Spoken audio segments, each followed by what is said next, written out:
నమస్తే అండి. సార్ మీ పేరు సార్? నా పేరు రమేష్ అండి. రమేష్. హ్మ్. సార్ ఏ ఊరు సార్ మీది? మాది ఎర్కారం అండి. ఏం ఆ! చేస్తుంటారు సార్? వ్యవసాయం అండి. వ్యవసాయం చేస్తుంటారు. అవును. సార్ ఇప్పుడు దేశవ్యాప్తంగా పార్లమెంట్‌లో లోక్‌సభ ఎలక్షన్లు నడుస్తున్నాయి కదండీ! అవును. ఈసారి మీరు ఏ పార్టీ గుర్తు ఓటుకేయబోతున్నారు? నేను ఈసారి బీజేపీకి ఏస్తా అండి. సార్ బీజేపీ నల్గొండ పార్లమెంట్ అభ్యర్థి ఎవరు సార్? షానంపూడి సైదిరెడ్డి. శానంపూడి సైదిరెడ్డి. ఆ! సార్ శానంపూడి సైదిరెడ్డి కొట్టేస్తారండి?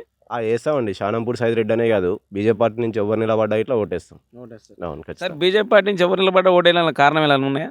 అవునండి. ఇప్పుడు మోడీ గారు దేశం కోసం, ధర్మం కోసం పనిచేస్తాడాయన. హ్మ్. అదేవిధంగా పథకాలు ఇట్లా ఆయన పెట్టిన పథకాలు చాలా మంచి మంచి పథకాలున్నాయి. నిరుపేదలకు అందే పథకాల వరకు ఉన్నాయి. సార్ కొన్ని నిరుపేదలకు చేరే పథకాలు పథకాలు. చెప్పారా మాకు? ప్రధానమంత్రి ఆవాస్ యోజన అయితుంది. హ్మ్. ఆయుష్మాన్ భారత్ 5,00,000 ఉచితంగా పేదలకు అందే విధంగా చేస్తున్నాడు. హ్మ్. అదేవిధంగా ఇప్పుడు ఇది ఉంది, సుకన్య యోజన ఉంది ఆడపిల్లలకు. హ్మ్. మంచి పథకం. పీఎం కిసాన్ యోజన ఉంది. పీఎం కిసాన్ కింద హ్మ్. ప్రతి 3 నెలలకోసారి 2,000, సంవత్సరానికి 6,000 వస్తున్నాయి. ఇలా మంచి మంచి పథకాలు.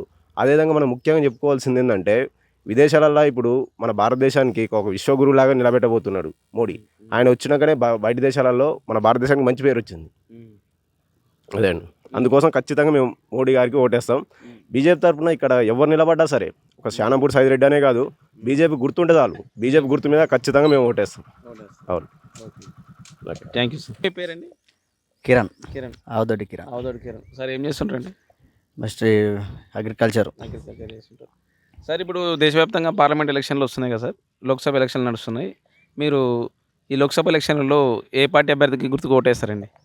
ఇంకా అభ్యర్థికి ఏం లేదు, ఇక పువ్వు గుర్తుకి ఓటేస్తాం. అభ్యర్థి ఎవరైనా ఏం లేదు, నరేంద్ర మోడీ గారికి ఓటేస్తాం మేము. ఇక అభ్యర్థితో సంబంధం ఏం లేదు మనకు.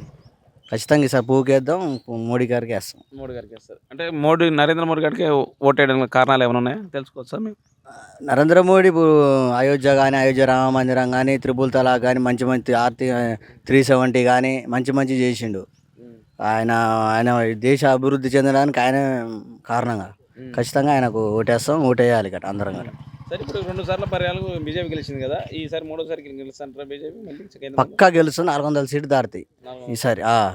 అందరూ మొత్తం జనాలు మొత్తం మోడీ మోడీ అంటారు అంతా. మోడీ ఖచ్చితంగా ఓటేస్తారు అంతా. ఓకే.